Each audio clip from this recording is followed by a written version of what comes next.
వెళ్ళేటప్పుడు Sunday school teacher చెప్పేటువంటి మాట ఏంటంటే, ఉదయాన్నే మీరు ప్రార్థన చేయండిరా బాబు, ఉదయాన్న ప్రార్థన ఎంత బలమైంది అని చెప్తూ ఒక ఉదాహరణ చెప్పేది. ఉదయకాలం అందంట ప్రార్థన చేస్తే దేవదత్తులు అలా 2 బుట్టలు పట్టుకొని వచ్చేవాళ్ళంట. ఒక బుట్టలోనేమో నిన్నటి దినాన ప్రార్థన చేసిన దానికి జవాబు తీసుకొని వచ్చేవాళ్ళు, ఇంకొక బుట్టలోనేమో తీసుకొచ్చిన ఈరోజు చేసేటువంటి ప్రార్థన తీసుకొని వెళ్ళేవాళ్ళు అని. ఇది నిజంగానే మేము నమ్మి ఏం చేసేవాళ్ళం అంటే, నిజమే, నమ్మి కాదు, అది నిజమే, అది వాస్తవమే. దేవుడు మనం చేసిన ప్రార్థనకి జవాబు ఇవ్వడానికి ఆయన పరలోకము నుండి దేవుడు తన దూతలను పంపిస్తాడు. దానియేలు ప్రార్థన చేసేటప్పుడు దేవుడు దానియేలు ప్రార్థన చేయగానే దేవుడు తన దేవదూతను పంపించాడు.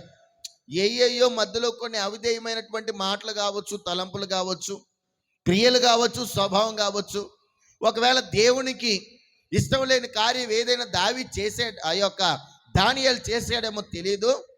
ఎప్పుడైతే ఇంకా దానియేలు ప్రార్థన చేస్తానే ఉన్నాడు, ప్రార్థన చేస్తూ ఉన్నప్పుడు ప్రియ దేవుని బిడ్డలారా, దేవుడు చూస్తున్నాడు, ఓరే దానియేలు ఇంకా ప్రార్థన ముగించలేదు, ఈరోజు 21 రోజు అయిపోయింది, ఇదేంటి ఇంకా ప్రార్థన చేస్తాడని దేవుడు తన దూత ఎక్కడుందని చూసేసరికి దేవదూతని అడ్డగించిన సాతాను కూడా అక్కడ కనపడింది. ఎందుకు అడ్డగించాం అని ఇంకొక దూతను పంపిస్తే ఆ దూత సాతానుతో యుద్ధం చేసిన తర్వాత ఈ దూత వర్తమానం తీసుకొని వెళ్ళింది. ఈ రోజున అనేక మంది దానియేలు ఉపవాస ప్రార్థన అని 21 రోజులు అంటారు. వాస్తవానికి 21 రోజుల్లో దేవుడు 21 రోజు అని దానియేలు ఏం ఫిక్స్ అవలా. దేవుని యొద్ద నుంచి వర్తమానం వచ్చేసరికి 21 రోజు పట్టింది.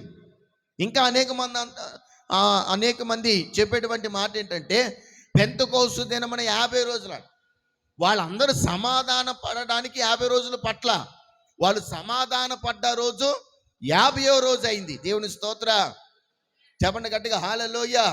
ఈ రోజున అనేక మంది దానియేలు ప్రార్థనలు అంటారు, షడ్రక్ మెషక్ అబేద్నెగోల ప్రార్థనలు అంటారు, లేకపోతే నెహెమ్యా ప్రార్థనలు అంటారు. వాళ్ళ ప్రార్థనలు, నెహెమ్యా తన ప్రార్థన చేసుకుని వెళ్ళాడు, దానియేలు తన ప్రార్థన చేసుకుని వెళ్ళాడు. ఈ రోజున దేవుడు నిన్ను నీవేం చేయగలవు ప్రభు కోసం అన్నట్లుగా ప్రభు చూస్తున్నాడు. నా ప్రియ దేవుని బిడ్డలారా, వాళ్ళని చూసి వీళ్ళని చూసి నువ్వు చేస్తే ఆ భక్తి దేవుడు మెచ్చడు. నిన్ను నువ్వుగానే ప్రభుకు సమర్పించుకోవాలి. ఆమె హల్లెలూయా. కావాలంటే మీరు ఒక విషయం గమనించండి, ఏదైనా ఒక మోడల్ తయారు చేసిన తర్వాత ఆ పేటెంట్ రైట్స్ అనేవి ఉంటాయి. ఈ రైట్స్ తీసుకున్న తర్వాత ఇదే సేమ్ మోడల్ కనుక ఎవరైనా తయారు చేస్తే వీళ్ళ మీద కేసు వేయడానికి అవకాశం ఉంటుంది. ఉండదా? ఒకవేళ దానియేలు ఉపవాస ప్రార్థనలు చేస్తాడు. దానియేలు అంటాడయ్యా, వాడు నన్ను చూసి కాపీ కొడతాడేటయ్యా, వాడిని సృష్టించింది దేనికి? నువ్వు వాణిగానే నీ ఎదుట కనపరుచుకోవడానికి కదా. ఆమె నువ్వు ఆయన తయారు చేసింది దేనికి? ప్రవీణ్ తయారు చేయబడ్డాడని ప్రవీణ్గానే, ప్రసాద్ తయారు చేయబడ్డాడంటే ప్రసాద్గానే సమర్పించుకోవాలి. చింటూ తయారు చేయబడ్డాడంటే చింటూగానే దేవునికి వాడు ఏం చేయగలరు అన్నది ప్రభు చూస్తాడు. అంతేగాని దానియేలు ఇలా చేశాడు, పెంతెకోస్తు దినం ఎలాగుంది, లేకపోతే మోషే ఎలాగున్నాడని అలా కాదు. నా ప్రియ దేవుని బిడ్డలారా, ఈ రోజున నీవు ప్రభుకి ఏం చేయగలుగుతావు? నీ మొర ప్రభు వింటానన్నాడు. నువ్వేం చేయగలుగుతావు? వాళ్ళ ప్రార్థనలు వీళ్ళ ప్రార్థనలు కాదు, నీ ప్రార్థన ఏంటి? దేవుని సన్నిధానానికి వచ్చినటువంటి నీవు, వాక్యం విన్న నీవు, వాక్యం చేత బలపరచబడుతున్న నీవు ప్రభుకి ఏం చేయగలుగుతావు? ప్రభుని అడుగు. ఆయన నీ మొర వినటానికి సిద్ధంగా ఉన్నాడు. ప్రభా, నన్నుగా వాడుకో. వాళ్ళని చూసి వీళ్ళని చూసి కాదు ప్రభా, నన్నుగా వాడుకో. నన్ను నువ్వు ఎలాగైతే రూపుదిద్దాలనుకున్నావో అలాగే వాడుకో అని ప్రభు సన్నిధిలో మనం మొరపెట్టడం నేర్చుకోవాలి. అయ్యా, నన్ను ఏం చేయమంటావు? అసలు నీ చిత్తం ఏంటి? నీవు నన్ను పిలిచిన పిలుపేంటి? నీవు నన్ను ఏర్పరచుకున్న ఏర్పాటు ఏంటి? నాకు తెలియచేయి. దాని ప్రకారముగా నేను నడుస్తానయ్యా. దాని ప్రకారంగా నేను నడుస్తానయ్యా. ప్రభు సన్నిధిలోకి వెళ్ళి మొరపెట్టి, ప్రభా అసలు ఏంటి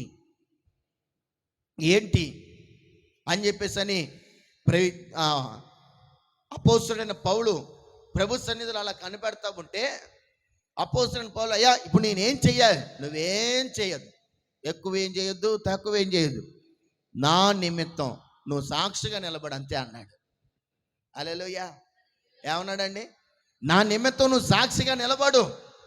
తర్వాత ఆత్మీయ తండ్రి దగ్గరికి వెళ్ళినప్పుడు ఆత్మీయ తండ్రితో, ప్రభు అయ్యా పౌలా, అమ్మో నీ పేరు చెప్పగానే చంపేస్తాడు.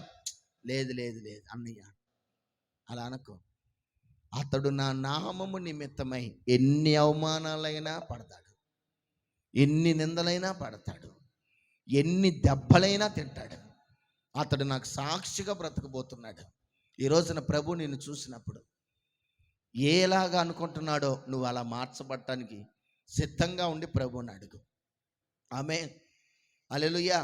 అంతేగాని ప్రభు దగ్గరికి వచ్చిన తర్వాత, ప్రభా దానియేలులాగా ఆశీర్వదించు, ప్రభా మోషేలాగా ఆశీర్వదించు, ప్రభా నన్ను అలా ఆశీర్వదించు, షడ్రకులాగా ఆశీర్వదించు, మెషకులాగా ఆశీర్వదించు, లేకపోతే ప్రసాదయ్య గారిలాగా ఆశీర్వదించు, అది కాదు.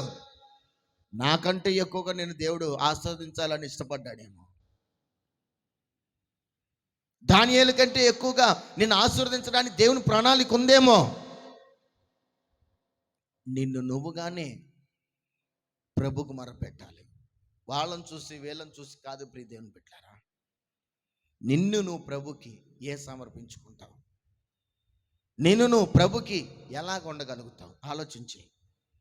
అందుకని మోకరించి ప్రార్థన చేస్తే ఆయన అంటాడు, నేను నీ దగ్గరికి రావటానికి నీకు ఏ అడ్డున్నాయో చెప్పు. కుటుంబం అడ్డా, వ్యాపారం అడ్డా, ఉద్యోగం అడ్డా, లేకపోతే పిల్లలడ్డా, లేకపోతే ఇంకా నీ బలహీనత అడ్డా, లేకపోతే ఇంకా నీ జీవితంలో ఉన్న కొన్ని లోపాలు.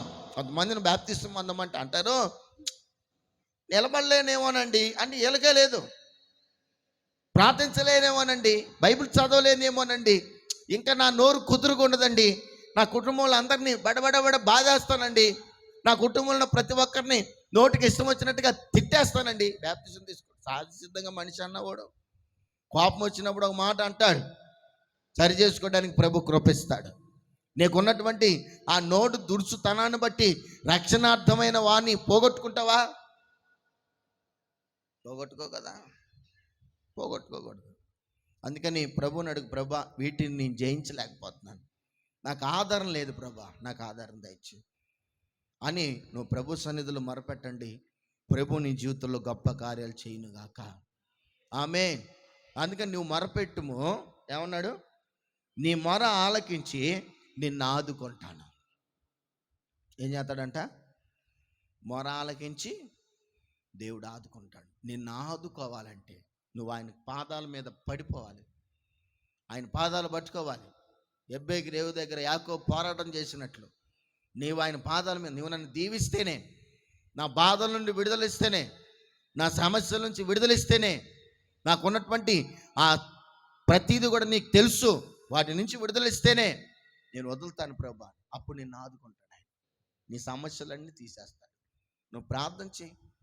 ఈ సంవత్సరంలో నీకు ఏమేం లేవో, ఏటి వల్ల నువ్వు ఆదరణ కోల్పోతున్నావో, ఏటి వలన నువ్వు నిరీక్షణ కోల్పోతున్నావో, ఏటి వలన దేవుని సన్నిధికి దూరం అవుతున్నావో, ప్రతి సమస్య ప్రభు దగ్గర పెట్టు, ప్రభు దగ్గర పెట్టు.